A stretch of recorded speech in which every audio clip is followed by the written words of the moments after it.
سراسر نجس ہے، وہ یہ کہ آپ نوٹ کریں، وہ جب بھی اپنے ہم جنس کو دیکھے گا، کسی اجنبی کتے کو دیکھے گا تو اسے دیکھ کر فوراً بھونکے گا، غصے کا اظہار کرے گا، یہ میرے علاقے میں کیا کرنے آ گیا ہے؟ ایسا بھی ہوتا ہے کہ نہیں ہوتا؟ یہ بات بھی مشاہدے میں آئی کہ نہیں آئی؟ جب بھی کسی شخص کو دیکھتا ہے اس کا پہلا ریئیکشن غصہ ہوتا ہے، سننے کا حوصلہ نہیں ہے، سمجھنے کا حوصلہ نہیں ہے، برداشت کرنے کا حوصلہ نہیں ہے، سہنے کی طاقت کم ظرف ہو گیا۔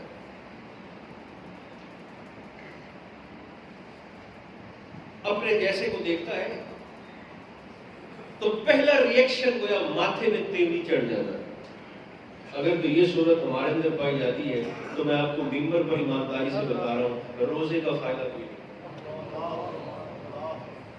جس روزے نے ہماری اپنی تربیت نہیں کی تو اللہ کو تو ہمارے بھوکا پیاسا رہنے کی عادت نہیں ہے۔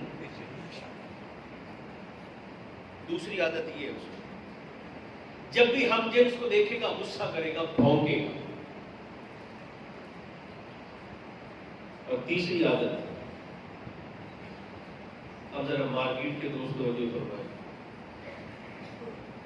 کاروباری احباب توجہ فرمائیں، صوفیاء فرماتے ہیں کتے میں تیسری خصلت یہ ہے کہ آپ جب بھی اسے کھانے کے لیے کچھ ڈالیں گے، جتنا اس نے کھانا ہوگا کھا لے گا، باقی وہاں چھوڑ کر نہیں جائے گا، اس روٹی کے ٹکڑے کو اٹھائے گا، زمین کھودے گا اور خوراک کو زمین میں دفن کر کے اوپر مٹی ڈال دے گا کہ یہ کسی اور کے کام نہ آ جائے۔ کتا ذخیرہ اندوز ہوتا ہے،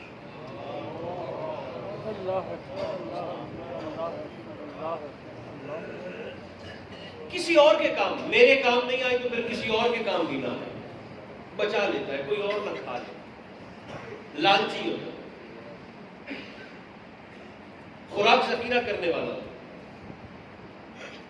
شرم سے ڈوب کے مر جانے کا مقام ہے، محاورتاً نہیں، حقیقتاً ہم سب کے لیے من حیث القوم، کہ جن کی پروڈکٹس کا ہم نے بائیکاٹ کرنا تھا انہوں نے اپنی مصنوعات پہ سیل لگا دی رمضان میں، سیل لگا دی، اور جنہوں نے بائیکاٹ کرنا تھا انہوں نے ذخیرہ اندوزی اور ناجائز منافع ہونی شروع کر دی۔ اس کی برکت کہاں سے آئی؟ اللہ کا فضل کہاں سے نازل ہوگا؟ اگر یہ حرکت کرتے ہیں تو پھر اللہ سے عذاب کا شکوہ بھی نہ کریں۔ یہ تین خصلتیں ایسی ہیں کہ جن کی وجہ سے کتا نجس العین ہے۔ نمبر ایک، رحمت کے وقت قطار سے نکل جاتا۔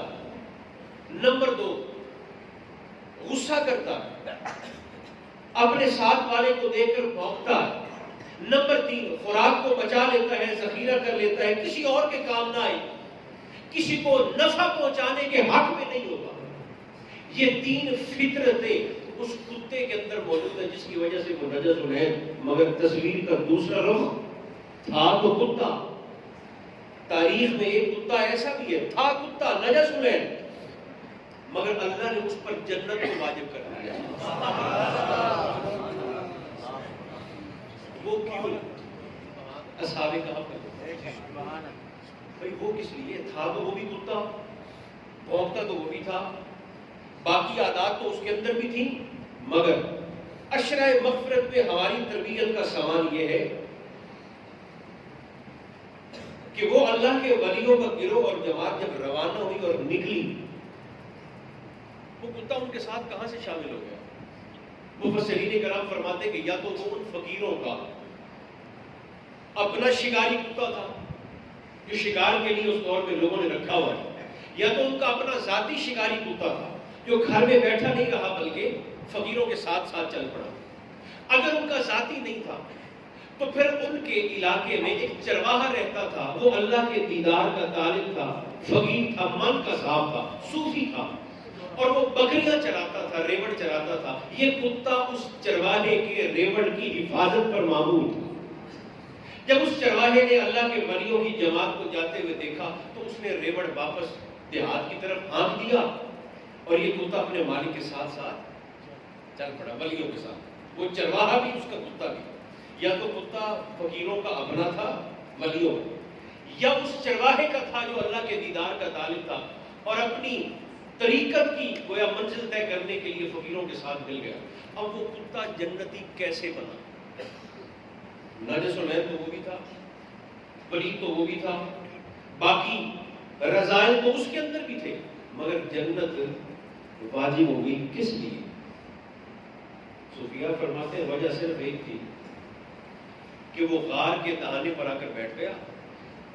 اور یہ جو ان کی عادت تھی کہ جس کو دیکھتے ہیں بھونکتے ہیں، انسان ہو تب بھونکتے ہیں، کوئی کتا دیکھ لیں تو تب بھونکتے ہیں. جب دشمن ان ولیوں کو پکڑنے کے لیے آئے اور اس غار کے منہ کے قریب پہنچے تو کتا جو غار کے دہانے پر بیٹھا تھا قریب تھا کہ فطرت کے ہاتھوں مجبور ہو کر وہ بھونکتا، مگر وہ اپنے نفس کے خلاف چلا، فطرت کے خلاف چلا. بھونکنا اس کی فطرت تھی، کسی اجنبی کو دیکھ کر بھونکنا، مگر وہ اپنے نفس کی مخالفت میں چلا، اپنی فطرت کے خلاف چلا، اپنی سرشت کے برعکس چلا اور خاموشی سے بیٹھا رہا. اور دشمنوں نے یہ سمجھا کہ اگر یہاں پر کوئی ہوتا تو یہ بھونکتا نا. اللہ نے اس کی خاموشی سے اپنے فقیروں کو بچا لیا، اس کے نہ بھونکنے سے فقیر بچ گئے. اب اسے انعام کیا ملا؟ اللہ نے فرمایا چونکہ تو نے اپنی فطرت کے خلاف کام کیا ہے، وہ 3 رذائل جس نے تجھے کتا بنایا تھا، وہ 3 بری خصلتیں جن کی وجہ سے تو نجس العین تھا، کیونکہ تو نے اپنی فطرت کے خلاف جا کر کام کیا اور تو بھونکا نہیں ہے. بڑے بڑے پگڑیوں والے جہنم میں ہوں گے، بڑے بڑے اپنے آپ کو نمازی سمجھنے والے جہنم میں سڑ رہے ہوں گے، اور بڑے بڑے اپنے آپ کو مبلغ اور مقرر اور خطیب کہنے والے دوزخ کے شعلوں میں سڑ رہے ہوں گے، مگر ولیوں کا کتا ولیوں کے ساتھ جنت میں جائے. وجہ کیا ہے؟ اپنی فطرت کے خلاف چلا. یہ جو اندر بیٹھا ہے نا، اندر ایک بے ایمان جو ہمیں کسی کے سامنے جھکنے نہیں دیتا، سب سے پہلے اس کا علاج کریں. اور اس کا علاج تب ہوگا کہ ہم ہر وہ کام کریں جو اس کو ناگوار گزرتا ہے. یہاں مسجد میں